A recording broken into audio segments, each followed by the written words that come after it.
ప్రజలకు ప్రపంచ స్థాయి వైద్యం అందించాలనే లక్ష్యంతోనే గత బీఆర్ఎస్ ప్రభుత్వం టిమ్స్ హాస్పిటల్ నిర్మించిందన్నారు గులాబీ నేతలు. త్వరగా టిమ్స్ ను ఓపెన్ చేయాలని డిమాండ్ చేశారు.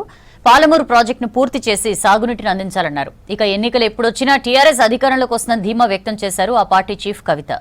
బీజేపీ ప్రాంతీయ పార్టీలను లేకుండా చేయాలని కుట్ర చేస్తోందని ఆరోపించారు.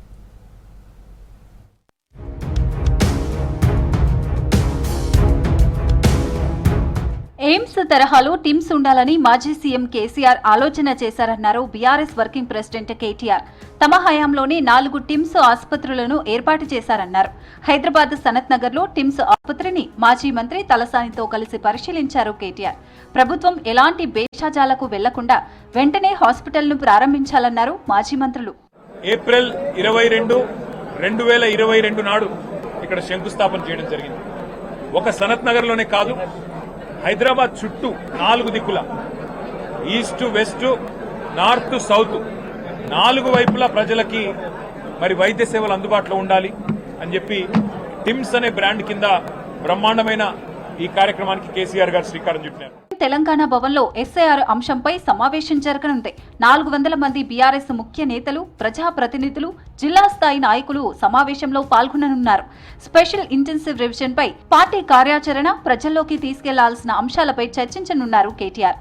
ఓటర్ల జాబితా సవరణలో జరుగుతున్న పరిణామాలపై బీఆర్ఎస్ నేతలకు దిశానిర్దేశం చేయనున్నారు.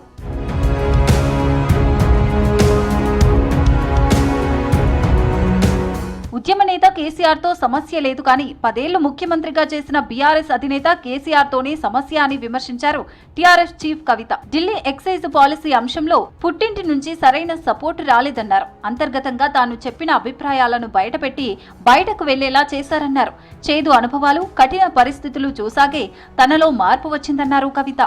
రాదనుకున్నటువంటి ఒక రాష్ట్రాన్ని కేంద్రంతో కొట్లాడి ప్రజలందరినీ కలుపుకొని తేవడంలో వారి గొప్పతనం ఒక 100 సంవత్సరాలైనా 1000 సంవత్సరాలైనా చెరిగిపోకుండా అలాగే ఉంటుంది. అందులో ఎటువంటి ఇది లేదు.